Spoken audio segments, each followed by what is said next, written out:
안녕하세요. 이번에는 시뮬레이션을 다룰 거예요. 사실 코딩 테스트에서 시뮬레이션 유형이라는 표현을 많이 쓰긴 하는데 이 유형의 문제들이 공통적인 특징을 가지고 있진 않아요. BFS나 재기와 같이 특정 자료 구조 혹은 알고리즘에 종속되지 않고 주어진 문제 상황을 구현하면 되는데 이때 구현이 빡세게 필요한 것들을 통틀어서 시뮬레이션 유형의 문제라고들 해요. 그래서 시뮬레이션이라는 명칭이 적절한 명칭인지는 잘 모르겠지만 그렇다고 이런 유형들을 뭐 빡 구현 유형이다, 노가다 유형이다 이렇게 말해버리면 특유의 멋이 없으니까 그나마 시뮬레이션이 괜찮은 것 같네요. 이번 단원에서 몇 개의 문제를 같이 풀어보긴 하겠지만 시뮬레이션 유형의 문제들은 배경 지식이 거의 필요 없고 구현력을 많이 필요로 해요. 본인의 구현력을 가지고 얼마나 빠르고 정확하게 풀어내는지가 중요한 문제들이기 때문에 이전까지의 내용들에서는 알고리즘 지식이 약해서 고전했다고 하더라도 학교 과제든 개인 프로젝트든 이것저것 개발을 하면서 코드를 짜볼 일이 많았다면 이번 단원은 할만하게 느껴질 수도 있어요. 이번 단원에서는 크게 설명할 건 없고 바로 문제들을 풀어보면서 어떻게 하면 구현을 잘 할 수 있는가를 고민해보면 될 것 같아요. 참고로 이 문제들은 다 코딩 테스트 기출이거나 코딩 테스트 대비용으로 쓰이는 문제들이기 때문에 이번 단원을 기점으로 알리니에서 벗어나 코딩 테스트에서도 승산이 아예 없지는 않은 단계로 성장하시는 거예요. 첫 번째 문제를 보고 올게요. 기존에 코딩 테스트 대비를 해본 적 없이 제 강의만을 충실하게 따라오신 분이라면 이번에 처음으로 삼성 소프트웨어 역량 테스트 A형 기출 문제를 만났어요. 뭔가 좀 설레고 꼭 혼자 힘으로 풀어보고 싶고 그렇지 않나요?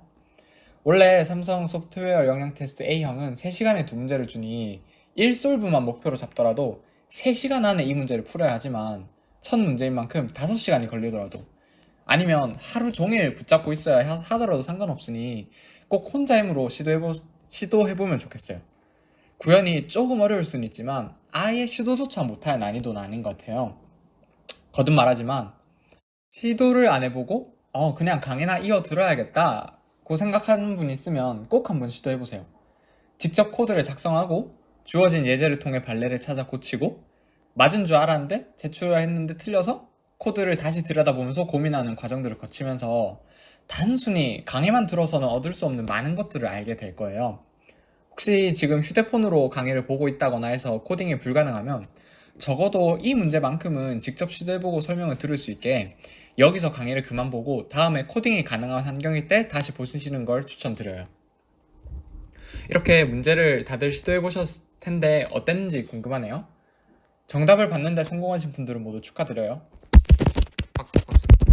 제출했는데 틀렸거나 아예 예제에서 잘못했다고 해도 너무 절망하지는 마시고 같이 배워볼게요. 일단 문제를 보면 지문이 길어서 짜증나고 그래도 구현을 해야 하는 게 어떤 건지는 굉장히 명확해요. 각 CCTV가 가능한 방향은 CCTV의 종류에 따라서 1개, 2개, 4개인데 나올 수 있는 모든 조합을 다 시도하면서 사각지대의 크기를 구하면 그 중에서 최소값이 바로 답임을 알 수 있어요. 첫 번째로 각 CCTV의 방향을 정해야 해요. 예를 들어 1번 카메라가 2개 있다고 할 때 각 카메라가 가리키는 방향은 북쪽 북쪽, 북쪽 동쪽, 북쪽 남쪽, 북쪽 서쪽, 동쪽 북쪽, 동쪽 동쪽 등등 총 16개의 가능성이 있고 이 각각의 배치들에 대해서 사각지대의 개수를 센 후 그 중에 최소값을 찾아야 해요. 이렇게 방향을 정하는 건 n과 m 3번 문제와 판박이라 백트래킹을 이용하면 된다는 걸 알 수 있어요. 그런데 지금의 상황과 같이 변수들이 가질 수 있는 값이 여러 개이고 모든 조합을 다 확인하고 싶은데 변수들끼리는 서로 독립적일 땐 백트래킹을 쓰는 대신 더 쉬운 방법이 있어요. 바로 진법을 이용한 방법인데요. 주어진 문제 상황에서 바로 써먹어 볼게요.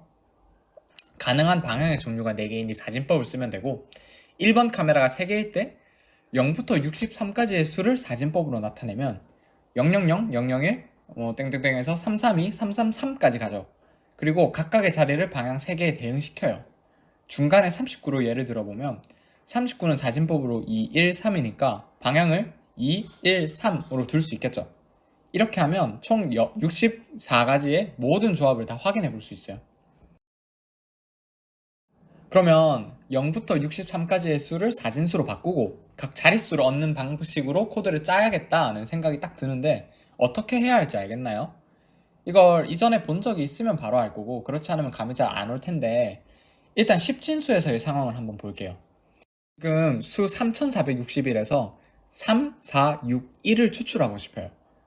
일단 마지막 자릿수인 1만큼은 추출하는 방법이 아주 간단한데 그냥 10으로 나눈 나머지를 보면 되겠죠?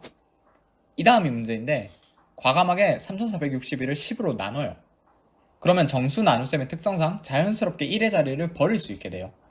그러면 346에서 6을 얻는 방법은 또 10으로 나눈 나머지를 보면 되고 이렇게 쭉 진행하면 되겠죠?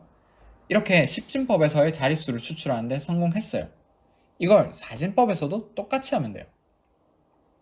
4를 나눈 나머지를 빼내고 4로 나누는 걸 반복하면 이렇게 39로부터 3, 1, 2를 얻을 수 있어요.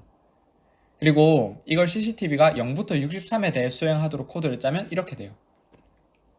낮은 자리부터 먼저 출력되니 000 다음에 001이 아니라 100이 나왔지만 출력 결과를 보면 000부터 333까지 전부 잘 나온 걸 볼 수 있어요. CCTV가 K개일 때는 0부터 4의 K승 빼기 1까지에 대해 위의 코드처럼 작성을 하면 돼요. 코드를 짤 때 왜 템프 자체를 4로 나누는 대신 브루트와 같은 임시 변수를 둬서 템프 값을 옮겨 담은 후에 브루트를 4로 나누는지 고민해봐도 좋을 것 같아요. 그리고 아마 이런 의문이 드는 분도 있을 것 같아요. 1, 3, 4번 CCTV는 가능한 방향이 4개인 게 맞는데 2번 CCTV는 좌우 혹은 상하로 2개이고 5번 CCTV는 가능한 방향이 1개이죠. 그래서 만약 2번 CCTV가 2개이고 5번 CCTV가 1개라면 가능한 방향 조합의 수는 더 적은데 왜 무조건 4의 K승을 계산하는 거지? 라는 생각이요. 결론적으로 말해서 이 지적이 좋은 지적이에요. 2번 CCTV가 2개이고 5번 CCTV가 1개이면 4개의 조합에 대해서만 확인하면 되는데 저는 무조건 각 CCTV가 4개의 방향을 가진다고 생각하고 코드를 짤 거고 이로 인해 중복되는 계산이 발생해요. 하지만 중복되는 계산이 있어도 어차피 시간 내로 여유롭게 통과되기에 저는 코딩의 예외 처리를 줄여 편하게 짜기 위해 굳이 CCTV의 종류를 가리지 않고 4의 K승계를 다 볼 거예요. 이 부분은 조금 이따가 시간 복잡도 얘기를 할 때 다시 설명을 드릴게요. 앞에서 사진법을 이용해 각 CCTV의 방향을 잡았다면 그 상황에서 사각지대의 개수를 세야 해요. 이 파트는 진짜 다들 어떻게든 구현을 해낼 수 있어요. 설령 코드가 좀 더럽고 길어지더라도요. 각자의 구현 방법이 있는 거고 어떻게든 답만 잘 나오면 장땡이지만 그래도 잘 조직된 코드를 보고 좋은 아이디어는 습득하면 문제를 실수 없이 빠르게 푸는 데 도움이 되니까 제가 접근한 방법을 알려드릴게요. 일단 저는 화살표를 따라가면서 벽을 만날 때까지 쭉 진행하면서 지나치는 영역에 마크를 남길 거예요. 그 뒤에 마크가 없는 곳이 몇 개인지를 세면 끝이겠죠? 이 아이디어 자체는 어떻게 보면 좀 당연해 보이는데 실제로 구현을 어떻게 예쁘게 했는지 바로 코드를 보면서 얘기해 볼게요. 일단 문제의 특성상 코드가 정말 길어요. 그래서 부분 끊어서 설명을 할게요. 먼저 변수들에서 dx, dy는 BFS에서 본 그거고 인덱스 0, 1, 2, 3이 남쪽, 동쪽, 북쪽, 서쪽을 가리켜요. 북쪽을 시작으로 시계 방향으로 돌아가는 순서로 되어 있다는 걸 확인하고 갈게요. 보드 1은 입력으로 주어지는 사무실의 모양을 저장할 변수이고 보드 2는 CCTV의 방향을 정한 후에 CCTV의 감시 영역에 걸리는 빈칸은 값을 7로 바꾸는 작업을 할 변수예요. 다른 문제의 코드에서도 그랬듯 사무실의 가로 세로는 8 이하이지만 배열은 10 정도로 넉넉하게 잡는 게 국룰이죠. 그리고 벡터 CCTV는 CCTV의 좌표들을 담을 변수예요. 그 다음 OOB는 A, B가 범위를 벗어났는지 체크하는 함수이고 어차피 한 줄짜리 함수여서 굳이 따로 함수로 빼지 않아도 상관은 없지만 이렇게 쓸 수도 있다는 걸 소개하고 싶었어요. 이 UPD 함수가 굉장히 혁신적인 함수인데 아직 지금 뒤쪽 코드가 안 나와서 UPD 함수가 뒤에서 어떻게 쓰이는지는 나중에 같이 보도록 할게요. 이 함수는 x, y에서 dir 방향으로 진행하면서 벽을 만날 때까지 지나치는 모든 빈칸을 7로 바꿔요. 예를 들어 x는 3, y는 1, dir은 2면 아까 dir이 2인 건 북쪽이라고 했으니 2,1, 1,1, 0,1에 대해 보드 2에 해당 칸을 0이면 7로 바꿔요. 혹시 머릿속에서 저랑 x, y축을 놓는 방향이 달라서 북쪽이란 게 헷갈리면 그냥 dx2는 -1, dy2는 0이니 dir은 2일 때 매번 x는 1 감소하고 y는 그대로라고 생각하시면 돼요. 그걸 알고 함수를 보면 함수의 내용은 별로 어렵지 않을 거예요. 조금 주의해야 될 건 22번째 줄에서의 조건문은 해당 칸에 CCTV가 있을 때인데 이때 브레이크 대신 컨티뉴를 해야겠죠. 31번째 줄의 변수 미는 사각지대의 최소 크기, 즉 답을 저장할 변수예요. 이후 보드 1을 입력받으면서 빈칸이 보이면 mn을 1 증가시키니 입력을 받으면서 민에 일단 빈칸의 개수가 들어가요. 문제에 CCTV가 1개 이상 있다는 조건이 없어서 CCTV가 아예 없는 경우도 고려해야 하니 민을 0x 7f 7f 7f 7f와 같은 값으로 두는 것보다는 빈칸의 개수로 맞춰두는 게 안전해요. 그리고 35, 36번째 줄에서 볼 수 있듯 CCTV를 찾으면 벡터 CCTV에 추가해줘요. 이렇게 입력을 처리하고 나면 보드 1에 입력받은 사무실의 모양이 저장되고 CCTV에는 좌표들이 들어가 있다는 걸 기억하고 다음 슬라이드로 넘어갈게요. 이제 CCTV들의 방향을 정할 시간이에요. 앞에서 본 것처럼 사진법을 이용할 거고 CCTV가 K개 있다고 할 때 TMP는 0부터 4의 K승 빼기 1까지 돌아야 해요. 아직 언어에 익숙하지 않으신 분들이 4의 K승을 계산하기 위해 4 위첨자 K라고 작성한 후에 결과가 이상해서 어리둥절한 걸 몇 번 본 적이 있는데 C 언어에서 위첨자는 지수승이 아니고 XOR이라는 비트 연산자예요. 그리고 CMS 헤더에 있는 for 함수도 쓰는 게 바람직하지 않은데 for 함수는 인자로 실수를 받고 또 실수를 반환한 함수이기 때문에 물론 지금처럼 CCTV의 개수가 최대 8개여서 4의 8승이 더블의 유효 숫자 범위에 잘 들어올 때는 운 좋게도 오차가 없지만 0x01강에서 다뤘듯이 일반적으로 더블은 유효 숫자가 15자리인 반면 롱롱은 19자리니 정수의 정수승을 for 함수로 계산하면 오차가 생길 수 있어요. 이 예시를 보면 3의 38승을 계산할 때 직접 3을 38번 곱하는 대신 for 함수를 이용했더니 오차가 발생한 걸 볼 수 있죠. 그렇게 정수의 정수승을 계산할 때 for 함수도 쓰면 안 돼요. 그러면 어떻게 해야 하냐면 지금 P1을 계산한 것처럼 그냥 정직하게 포문으로 구현하면 돼요. 그리고 밑이 만약 2, 4, 8과 같이 2의 지수일 때 한해 특별하게 right shift를 이용할 수 있는데 right shift는 제기단원에서 Z를 풀 때 한번 나왔었죠. 1 오른쪽 꺽쇠 2 곱하기 CCTV 사이즈는 4의 CCTV 사이즈 승이고 right shift가 이질적이다 싶으면 그냥 아까 본 것처럼 포문을 가지고 4를 여러 번 곱하는 방식으로 구현해도 상관없어요. 44에서 47번째 줄에서는 4로 나눈 나머지를 뽑아 방향으로 사용하고 브루트를 4로 나누는 작업을 반복해서 템프를 사진법을 해체하는 코드예요. 41, 42, 43번째 줄에서는 보드 2에 보드 1을 복사해요. 보드 1은 원본이고 보드 2는 UPD 함수를 거치면 내부의 값이 계속 변경돼요. 48, 49번째 줄에서는 x, y에 CCTV의 좌표를 담아요. C++11 이상에서는 tie 함수를 사용해 tie x, y는 CCTV i로 한 줄에 쓸 수도 있어요. 살짝 잡기술일 수도 있지만 이런 거 하나하나가 모여서 코드를 더 그럴싸하게 만드니 보다가 땡기는 게 있으면 적극적으로 자기 것으로 만드세요. 제가 볼 때 여기가 정말 얻을 게 많을 곳인데 일단 1번 CCTV일 때는 UPD X, Y, DIR을 실행하는 게 너무나 당연하죠. 그 다음 2번 CCTV를 보면 DIR 0, 2와 1, 3에 대해 UPD를 실행할 수 있어야 하는데 그걸 UPD XY DIR과 UPD XY DIR 더하기 2를 실행하도록 하면서 해결했어요. 루트를 사진법으로 만들어서 추출한 DIR이 0일 땐 0, 2를, 1일 땐 1, 3을, 2일 땐 2, 4를, 3일 땐 3, 5를 실행할 거고 UPD 함수에서 DIR %는 4가 있기 때문에 자연스럽게 2번 CCTV가 놓일 수 있는 두 가지 방향을 잘 확인해요. 이렇게 구현하는 대신 각 카메라에 대한 UPD 함수를 따로 만들려고 했다면 구현량이 굉장히 늘어났겠죠?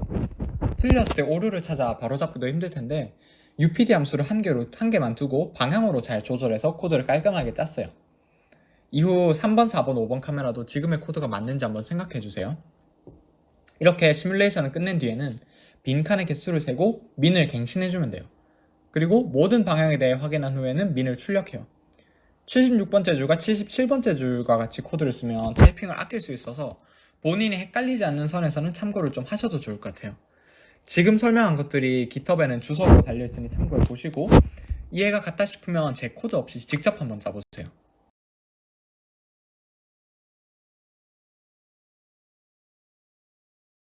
코드는 잘 받고 실제로 돌려보면 답이 잘 나와요. 그런데 우리는 시간 복잡도에 대해 생각해 볼 필요가 있어요. 만약 이 코드의 시간 복잡도를 계산했더니 문제의 시간 제한이 1초 안에 들어올 수 없을 것으로 보인다면 최적화를 하거나 아예 다른 방법을 찾아가야 하니까요. 일단 각 CCTV의 방향을 정했을 때 UPD 함수가 최대 몇 번 호출되는지 생각해보면 5번 CCTV가 8개일 때 4 곱하기 8번 호출되죠.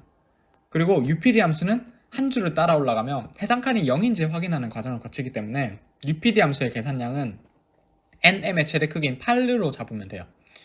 UPD 함수를 다 본 후에는 NM개의 칸을 살펴보면 빈 칸의 개수를 세니까 N은 8, M은 8일 때 64칸을 봐야 해요. 마지막으로 이 전체 과정을 모든 방향마다 다 해줘야 하니 4의 8승이 추가로 곱해져서 이렇게 총 연산량을 구할 수 있고 대략 2천만이니 별 문제 없이 시간 내로 잘 통과해요. 만약 이렇게 계산한 결과가 한 5억 정도로 1초가 깐당깐당한 상황이면 예를 들어 CCTV가 2번일 때 DIR 2, 3이면 컨티뉴를 하고 5번일 때는 DIR이 0이 아니면 컨티뉴를 한다던가 UPD 함수에서 0을 7로 바꿀 때마다 전역 변수의 카운트 값을 1 증가시켜 빈칸을 확인하는 연산량을 절약한다던가 하는 방식을 고민해봤을 것 같아요. 하지만 지금은 연산량이 제한 시간 내로 통과하기에 충분하고 0ms로 통과하나 100ms로 통과하나 문제를 맞았다는 사실에는 아무런 차이가 없으니 추가적인 최적화를 진행하지 않을게요. 그리고 UPD 함수를 이용한 구현을 설명하기 전에 먼저 시간 복잡도를 얘기하기가 힘들어서 이 문제에 한해 코드를 제시한 후 시간 복잡도를 같이 계산했지만 원래는 풀이를 생각하고 시간 복잡도를 생각한 후에 코드 작성에 들어가야 해요. 두 번째 문제는 제가 만든 문제예요. 문제를 만드는 게 생각보다 좀 고된 작업인 게 수학 문제랑은 다르게 프로그래밍 문제는 내 풀이가 맞는지를 확인하는 것과 더불어 잘못된 풀이가 틀리는지도 꼭 확인을 해야 해요. 예를 들어 가로 세로를 반대로 썼는데 정답 처리가 되어버리면 바람직한 상황이 아니니까 떠오르는 온갖 잘못된 풀이에 대해 반례가 테스트 케이스 안에 있는지 확인을 해야 하고 그렇지 않다면 테스트 케이스를 계속 보충해 줘야 해요. 이 부분에 대한 검증을 제대로 하지 않으면 오답이 정답 처리되는 경우가 생길 수 있고 PS 분야를 잘 모르는 사람들이 코딩 테스트나 대회를 쉽게 생각하고 운영할 때 굉장히 비일비재하게 발생해요. 제 문제를 포함해 BOJ에 올라와 있는 다양한 문제들은 출처가 공식적인 대회거나 철저한 검수를 거치기 때문에 안심하고 푸셔도 돼요. 풀이에 대해 얘기하기 전 먼저 풀어보는 시간을 가지면 좋겠고 일단 풀이를 시작해 볼게요. 글이 살짝 길어 읽는 게 짜증났을 수도 있겠지만 그래도 쓸데없는 소리를 별로 써놓지 않아서 문제를 읽으면 무엇을 해야 하는지는 굉장히 자명하게 와닿을 거예요. 중간에 혜윤이가 스티커를 붙이는 방법에 대해 1번부터 4번까지로 설명해 놓은 과정을 곧대로 따라가면 돼요. 그 과정에서 필요한 절차는 스티커를 특정 영역에 붙일 수 있는지 확인하고 붙이는 거랑 스티커를 회전하는 거예요. 1번은 정말 쉽고 2번은 조금 헷갈릴 수 있을 것 같아요. 먼저 노트북의 x, y에 모는 종이에 0,0이 올라가게 스티커를 붙이려면 노트북 위에 스티커가 붙는 칸과 모는 종이 위에 스티커가 붙은 칸이 겹치면 안 돼요.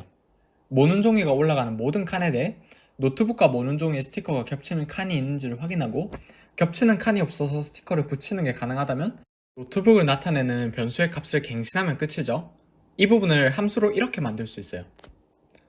코드에서 크게 설명을 필요하는 부분은 없을 것 같아요. 사실 클린코드의 관점에서는 특정 영역에 붙일 수 있는지 확인하는 파트와 실제 붙이는 파트가 서로 다른 함수로 분리되어 있는 것이 더 바람직하지만 문제 상황을 그대로 구현하고자 하면 그 둘을 분리할 필요가 없어서 저는 그냥 같은 함수에 뒀어요.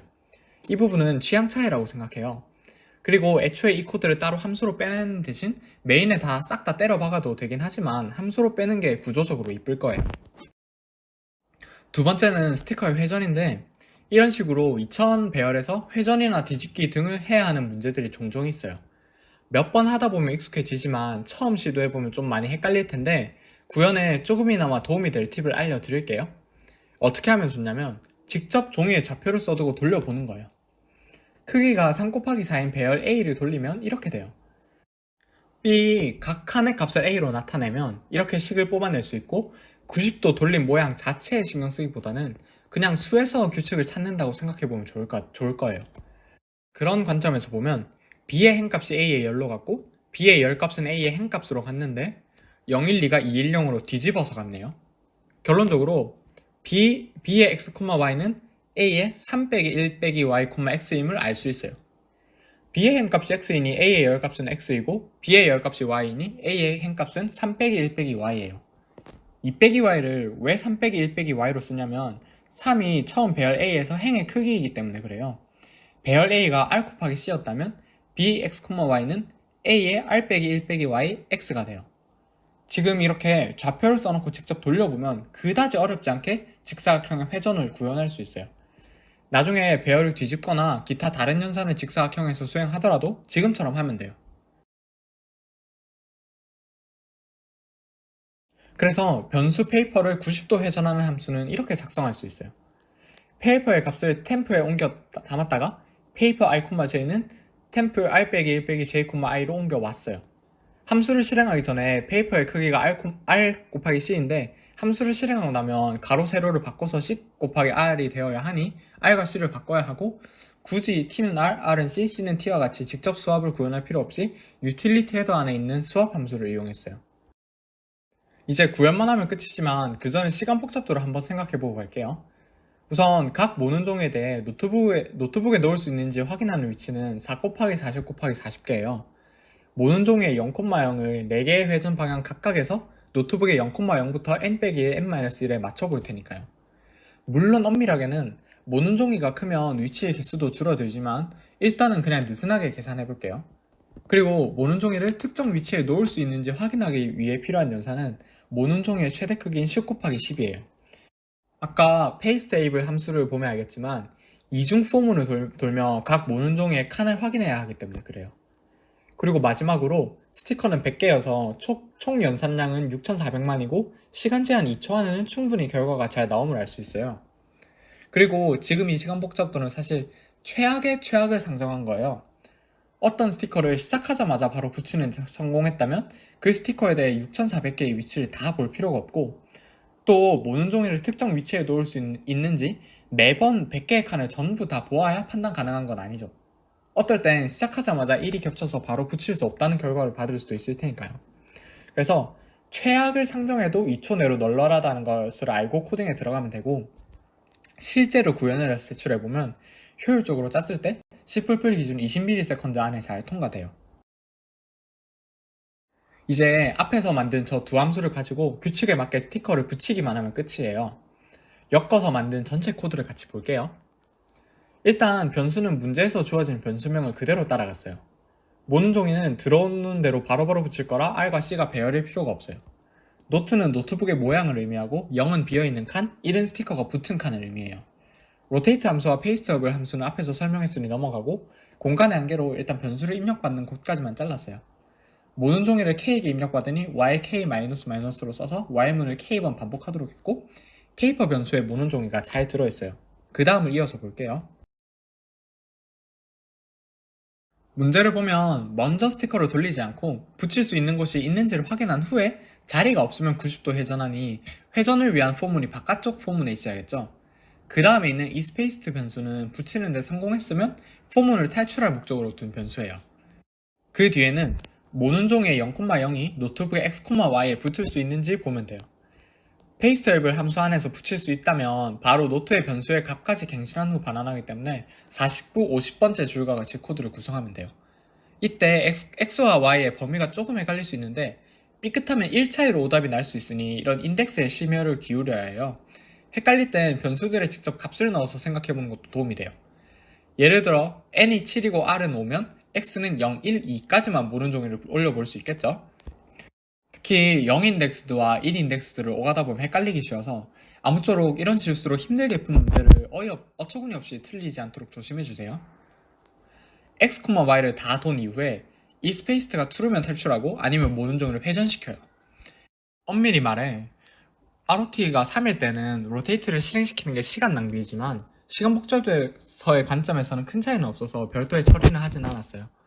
이렇게 K개의 스티커를 다 처리하고 나면 1인 칸의 수를 세어 출력하면 끝이에요. 오히려 앞의 문제보다 더 쉬웠던 것 같아요. 배열을 돌리는 걸 빼면 구현이 그렇게 어렵지도 않고요.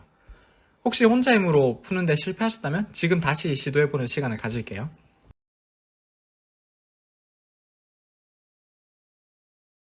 세 번째 문제는 2048 EASY예요. 문제를 보시면 알겠지만 2014년에 굉장히 핫했던 게임을 토대로 만든 문제라는 걸 알 수 있어요. 그리고 제 생각에 이 문제는 정말 짜기 까다로워요. 대충 어떤 느낌이냐면 대충 구현 방향은 잡았고 천천히 구현을 하려고 하는데 짜다 보니 꼬이고 코드 길이가 끝없이 길어져요. 기껏 완성한 후에 돌렸더니 결과가 이상해서 코드 중간중간에 끊임없이 출력문을 넣어서 잘못된 부분은 간신히 찾아냈지만 코드를 어떻게 고쳐야 할지는 모르는 상황인 거죠.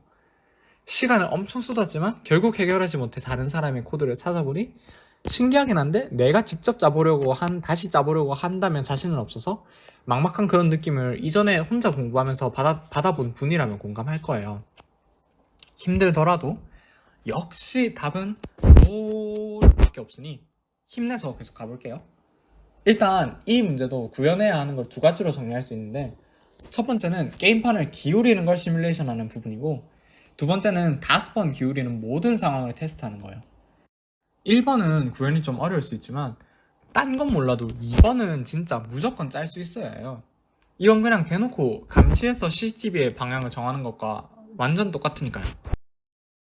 그럼 먼저 게임판을 상하좌우로 기울이는 걸 생각해 볼게요. 일단 네 방향을 다 고려하는 대신 왼쪽으로 기울이는 것만 처리를 해보려고 해요.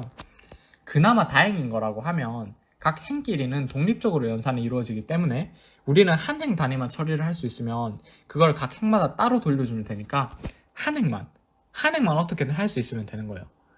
쉽다고는 할 수 없지만 아예 엄두조차 못 낼 수준은 아닌 것 같아서, 문제를 맞추지 못하고 강의를 들으면서 같이 해보려고 하시는 분은 일단 슬라이드 그림처럼 한 행을 왼쪽으로 기울였을 때 상태를 계산하는 함수를 만들어 보세요.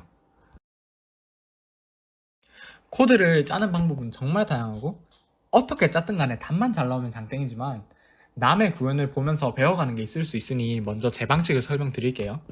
일단 저는 새로운 배열을 만들어 여기에 왼쪽으로 기울인 결과를 담을 거예요. 새로운 배열을 만들지 않고도 할 수 있긴 한데 새 배열을 만들면 구현이 더 편했어요. 첫 번째 방법은 그냥 실제로 각 블럭을 차례대로 보며 최대한 왼쪽으로 밀어버리는 방법이에요. 제일 무난한 방법이고 대부분 이런 식으로 구현을 했을 것 같아요. 같이 보면 먼저 이 2를 제일 왼쪽에 둬요. 왼쪽으로 기울이면 당연히 제일 왼쪽으로 가겠죠? 그 다음 2는 원래 있던 2와 합쳐지면서 4가 될 거예요. 문제에서 한 번에 이동해서 이미 합쳐진 블럭은 또 다른 블럭과 다시 합쳐질 수 없다는 조건이 있기 때문에 4에다가 이 블럭은 더 이상 합쳐질 수 없다는 표시를 남겨줘요. 실질 구현에서는 불배열을 별도로 둬서 표시 역할을 하게 했어요. 그 다음 8을 보면 자연스럽게 4 옆으로 와요. 그 다음에 8은 기존에 있던 8과 합쳐서 16이 될 거고 또 표시를 둬요. 마지막으로 16을 보면 제일 오른쪽에 16이 있긴 하지만 더 이상 합쳐질 수 없다는 표시가 있기 때문에 합치지 않고 옆에 16을 둬요. 이렇게 옮기는 과정이 끝났고 과정을 코드로는 이렇게 나타낼 수 있어요. 어레이가 왼쪽으로 기울어진 결과를 tilted에 저장할 거고, tilted가 비어있을 때는 07, 08, 09번째 줄과 같이 예외 처리를 했어요. tilted에 원소가 한 개라도 있으면 11번째 줄을 통해 idx가 tilted에서 가장 오른쪽에 위치한 블록의 인덱스를 나타낸다는 점을 알고 보면 코드를 이해하는 게 크게 어렵진 않을 거예요. 여기서 만족을 하고 끝내도 되지만 그 전에 시간 복잡도를 생각해 볼게요. 어레이 배열의 길이가 n일 때 이 함수의 시간 복잡도는 얼마일까요? 순간적으로 on이 아닌가 하는 착각을 할 수도 있지만 이 함수는 on 제곱이에요.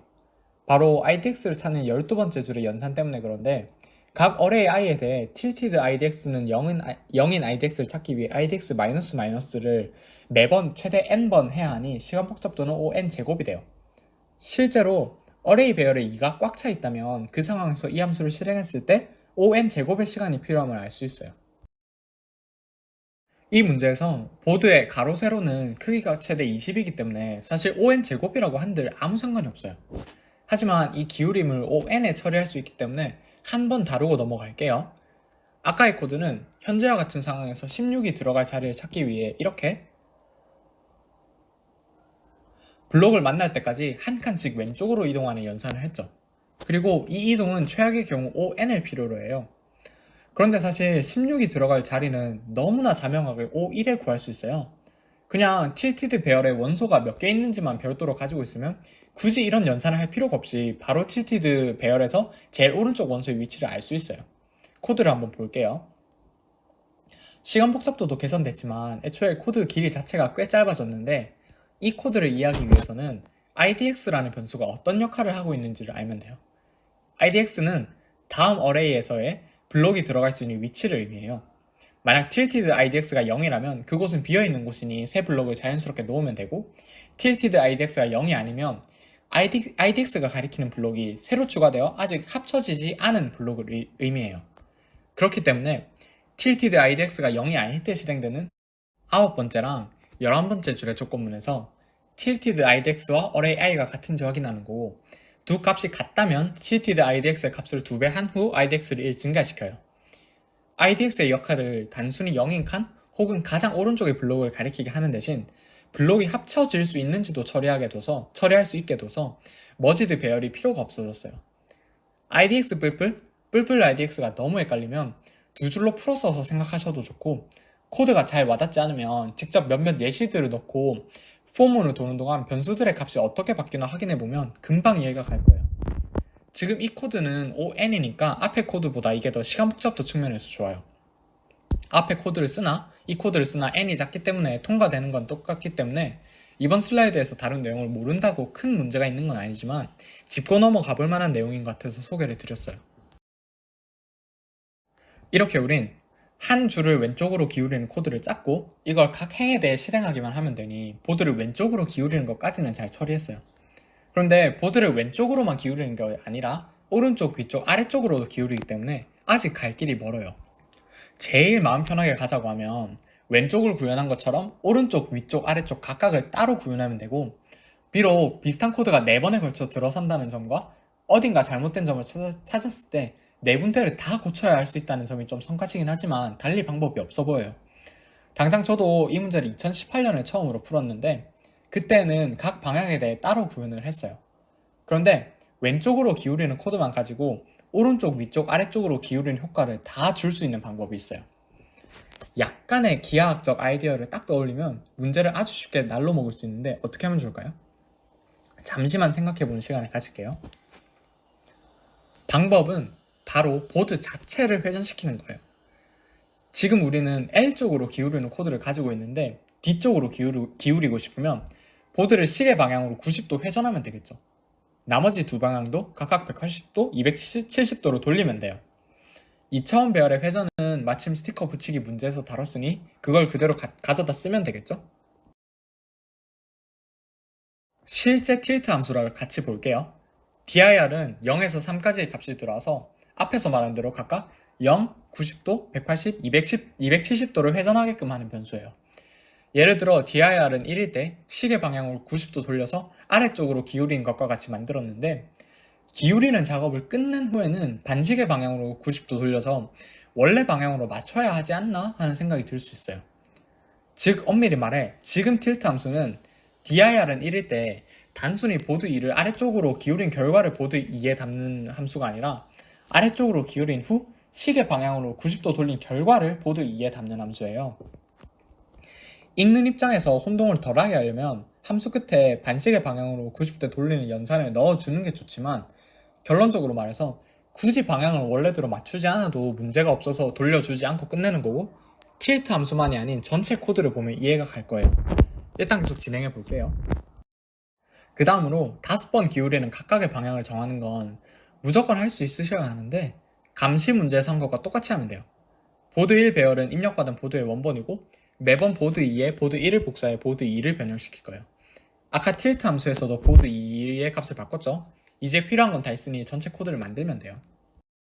구현에 들어가기 전에 또 시간 복잡도에 대해 생각을 해봐야 하는데, 일단 기울임을 처리하기 위해 각 줄에서 ON이 필요하니 20 곱하기 20의 연산이 필요해요. 만약 각 줄에서 ON 제곱이었다면 여기에 20이 더 곱해졌을 거예요. 그리고 기울이는 횟수는 5번이죠. 이 과정은 기울이는 방향이 다 정해졌을 때의 이야기니 가능한 방향의 홀수인 4의 5승이 추가로 곱해져서 총 204만 8천이 돼요. 시간 내로 통과하는데 아무 문제가 없고, 기울임 처리를 비효율적으로 짜서 여기 20이 더 곱해진다고 해도 시간 복잡도는 널널해요. 이제는 구현을 해볼게요. 나름 짧게 짠다고 짰지만 한 슬라이드에 다 담기는 부족했어요. 먼저 변수를 보면 보드 1은 원본 보드를 담은 변수이고 보드 2는 실제 기울임에 따라 값을 바꾸는 걸 처리할 함수예요. n은 문제에서 주어진 n이에요. rotate 함수는 스티커 붙이기 문제에 있는 걸 그대로 가져다 썼기 때문에 별도의 설명을 하지 않을게요. tilt 함수도 마찬가지로 앞에서 설명을 했으니 넘어가고, 일단 지금은 메인에서 입력을 받는 부분까지만 나왔어요. 문제에서 요구하는 건 5번 이동시켜서 얻을 수 있는 가장 큰 블록이니 그걸 저장하기 위해 max라는 변수를 뒀어요. 그 다음에는 4의 5승계의 기울이는 방향을 확인하는 부분이에요. 기울이는 걸 시작하기 전에 보드 2에 보드 1을 복사하고 5번에 걸쳐서 기울이죠. 다 끝난 다음에는 max를 갱신하고 마지막에 max를 출력하면 끝이에요.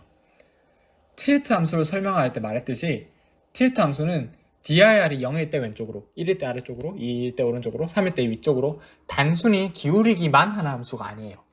1일 땐 아래쪽으로 기울인 후 90도 돌린 결과가 보드 2에 저장되고, 2일 땐 오른쪽으로 기울인 후 180도 돌린 결과가 저장되고, 3일 땐 위쪽으로 기울인 후 270도 돌린 결과가 저장돼요. 이 점이 약간의 혼동을 줄 수 있는 게, 예를 들어 틸트 0, 틸트 1, 틸트 1을 차례대로 실행했다면 언뜻 생각하기에는 왼쪽으로 기울이고 아래쪽으로 2번 기울인 결과가 보드 2에 저장될 것 같은데, 훼손된 결과가 저장되는 점 때문에 실제로는 왼쪽으로 기울이고 아래쪽으로 기울이고 오른쪽으로 기울인 다음 180도 돌린 결과가 보드 2에 저장돼요. 틸트에 인자로 들어가는 방향과 실제 원본 보드에서 기울이는 방향이 일치하지 않을 수 있다는 점 때문에 많이 헷갈릴 수 있겠지만, 결론적으로 4의 5승계에 가능한 모든 조합을 다 살펴보기 때문에 모든 방향을 다 확인함이 보장돼요. 이 부분이 잘 와닿지 않는다면 틸트 함수의 끝에 추가적인 회전을 넣어서 인자로 들어가는 방향과 실제 원본 보드에서 기울이는 방향이 일치하도록 만들 수도 있어요. 예를 들어 dir은 1일 땐 틸트 함수의 끝에 rotate 함수를 3번 실행하도록 하는 방식으로요. 당연히 지금처럼 두나 그렇게 수정을 하나 통과되는 건 매한가지예요. 이 문제에서는 보드를 훼손한다는 발상을 통해 틸트 함수를 각 방향에 대해 따로 구현할 필요가 없게 되었어요. 이 테크닉을 그대로 사용하는 문제가 코딩 테스트에 나올 가능성은 거의 없겠지만, 문제를 다른 시각으로 생각해보면 코딩 난이도를 확 떨굴 수 있겠구나 하는 점을 익힌 걸로 만족하고 넘어갈게요. 그리고 지금 이 문제는 이지잖아요. 최대 10번까지 기울이는 하드 문제도 있는데 쉽진 않겠지만 한번 시도해보셔도 재밌을 것 같아요. 마지막 문제는 치킨 배달 문제예요. 적당히 긴 설명을 잘 읽어 내려가고 나면 문제에서 요구하는 걸 알아차릴 수 있어요. 먼저 폐업시키지 않을 치킨집을 M개 고르고 그 후에 치킨 거리를 구해야 해요. 이 문제는 많이 쉽다고 생각이 드는데 아무튼 같이 풀어볼게요. 일단 문제에서 폐업시키지 않을 치킨집을 최대 M개 고른다고 했으니 구현을 할 때 치킨집을 1개 고르고 2개 고르고 이런 식으로 M개 이하의 모든 경우를 다 따져봐야 하지 않나 싶을 수 있는데, 직관적으로 생각했을 때 치킨집이 늘어나면 늘어날수록 치킨 거리는 줄어들겠죠. 그렇기 때문에 그냥 바로 M개를 골라버리면 돼요. 도시에 치킨집이 A개 있다고 하면 A개에서 순서를 고려하지 않고 M개를 골라야 하고, 이 상황은 신열과 조합 중에서 조합에 해당됨을 알고 있어요. A개 중에서 M개를 뽑는 문제는 백트래킹으로 해결할 수 있지만 next 언더바 permutation을 쓰면 더 쉽게 날로 먹을 수 있기 때문에 next 언더바 permutation으로 코드를 바로 짜볼게요. 이 코드는 0000 11 1 꼴의 배열을 next permutation으로 돌려 조합을 만드는 코드이고, 잘 이해가 안 가면 0x 0시간 백트래킹을 보고 오세요. 치킨은 치킨에 좌표가 들어있는 벡터예요.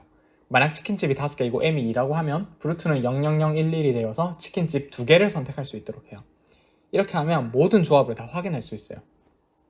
중간에 fill 함수가 헷갈리면 그냥 직접 폼으로 돌면서 앞에 치킨.size 빼기 m 칸을 0으로 채워 넣어도 상관이 없어요.